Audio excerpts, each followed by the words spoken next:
নমস্কার বন্ধুরা, আজকে আরও একটি নতুন রেসিপিতে আপনাদের সবাইকে স্বাগত। অনেক দিন পর চলে এসেছি একটি রেসিপি নিয়ে। আজকে আমি পটলের একটি নিরামিষ রেসিপি আপনাদের সঙ্গে শেয়ার করছি। এই গরমকালে একঘেয়েমি পটল খেতে খেতে যখন বোর হয়ে যাবেন, তখন নিরামিষ দিনে এরকম একটি রেসিপি আপনারা তৈরি করতে পারেন।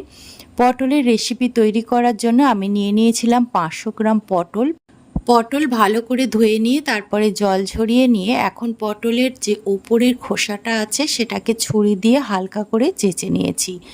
চেঁচে নেওয়ার পর ওপরের এবং নিচের অংশটা কেটে বাদ দিয়ে মাঝখান বরাবর অর্ধেকটা করে কেটে নিয়েছি। পটলের যে দিক থেকে কাটা হয়েছে আবার উল্টে নিয়ে পটলটাকে বিপরীত দিক থেকে কেটে নিয়েছি। এইভাবে কেটে নেওয়ার ফলে পটলটা ভাজার সময় খুব সুন্দরভাবে ভাজা হয়ে যাবে। সমস্ত পটলগুলোকে কেটে নেওয়ার পর আর কিন্তু আমি ধোবো না। এই শুকনো পটলের মধ্যে সামান্য পরিমাণ নুন এবং হলুদ গুঁড়ো দিয়ে ভালো করে মাখিয়ে রেখে 10 থেকে 15 মিনিট রেস্টে রেখে দেব। এর ফাঁকে তৈরি করে নিচ্ছি একটা মশলা। একটা মিক্সিং জারের মধ্যে নিয়ে নিচ্ছি 2 টেবিল চামচ মতো চারমগজ আর 4 থেকে 5 টুকরো আমন্ড বাদাম। আমন্ড বাদামের পরিবর্তে আপনারা এখানে কাজু বাদামও ব্যবহার করতে পারেন। প্রথমে বাদামগুলোকে আমি গুঁড়ো করে নিলাম, তারপর এর মধ্যে হাফ কাপ মতো টক দই দিয়ে দিলাম আর প্রয়োজন মতো জল দিয়ে এর একটা মিহি পেস্ট তৈরি করে রেখে দিলাম। চলে এলাম সরাসরি রান্নার পদ্ধতিতে। এখানে তৈরি করে নিচ্ছি আরও একটি মশলা। তার জন্য প্রথমে একটা শুকনো কড়াই গরম করে নিয়ে এর মধ্যে 2টো শুকনো লঙ্কা, 2টো ছোটো এলাচ, কয়েক টুকরো দারচিনি, লবঙ্গ, 1 চামচ গোটা ধনে, 1 চামচ গোটা জিরে, 1 চামচ মৌরি এবং কয়েকটা গোলমরিচ দিয়ে শুকনো খোলায় ভালো করে ড্রাই রোস্ট করে নিচ্ছি, যাতে এই মশলাগুলোকে সুন্দরভাবে গুঁড়ো করা যায়। কিন্তু খেয়াল রাখতে হবে মশলাগুলো যাতে পুড়ে না যায়। মশলাগুলো ভালো করে ভেজে নেওয়ার পর এটাকে আমি তুলে রাখছি আর মশলাগুলো ঠান্ডা হয়ে যাওয়ার পর মশলাগুলোকে আমি গুঁড়ো করে নেব। এখন আমি কড়াইয়ের মধ্যে 2 টেবিল চামচ মতো রিফাইন্ড অয়েল দিয়ে দিলাম। এই রেসিপিটা রিফাইন্ড অয়েল দিয়ে করলে বেশি ভালো লাগে।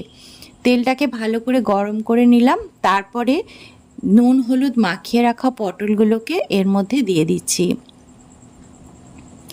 আর পটলগুলোকে নাড়াচাড়া করে ঢাকা দিয়ে দিয়ে বেশ ভালো করে ভেজে নিতে হবে। বন্ধুরা, আজকের রেসিপি যদি আপনার ভালো লেগে থাকে তাহলে অনুরোধ রইল চ্যানেলটিকে সাবস্ক্রাইব করে ভিডিওটিতে একটি লাইক করার জন্য।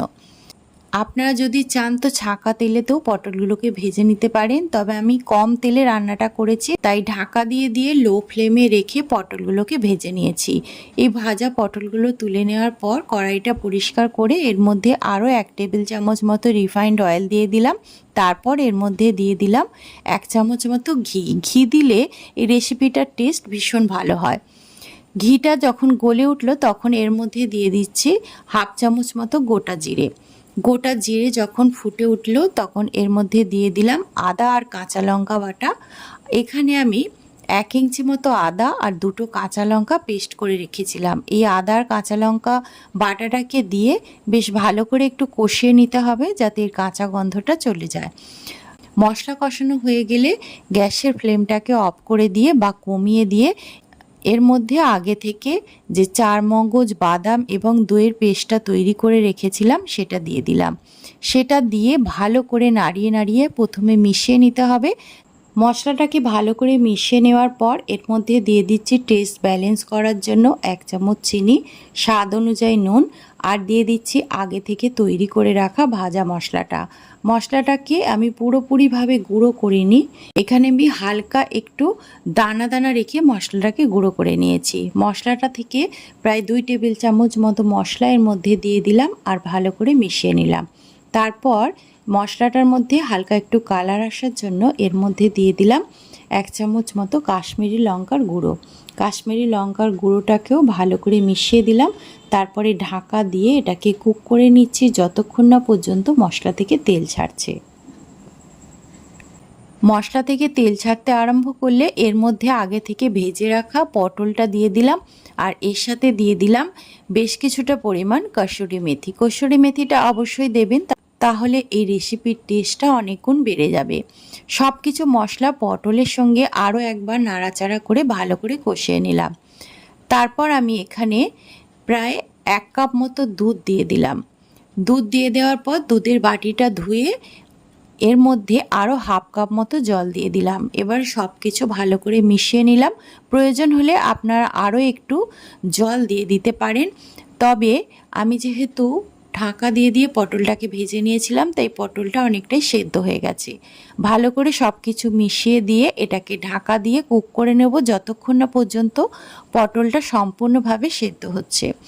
এখন আমি ঢাকাটা খুলে নিলাম। দেখুন পটল খুব ভালোভাবে সেদ্ধ হয়ে গেছে আর মশলার গ্রেভিটা অনেকটাই ঘন হয়ে গেছে। পটলের এই রেসিপিটা গরম গরম রুটি, লুচি, পরোটার সঙ্গে কিন্তু দুর্দান্ত লাগে। আজকের রেসিপি কেমন লাগলো অবশ্যই জানাবেন। আজ তাহলে এই পর্যন্তই, দেখা হবে আবারও একটি ভিডিওতে। ধন্যবাদ।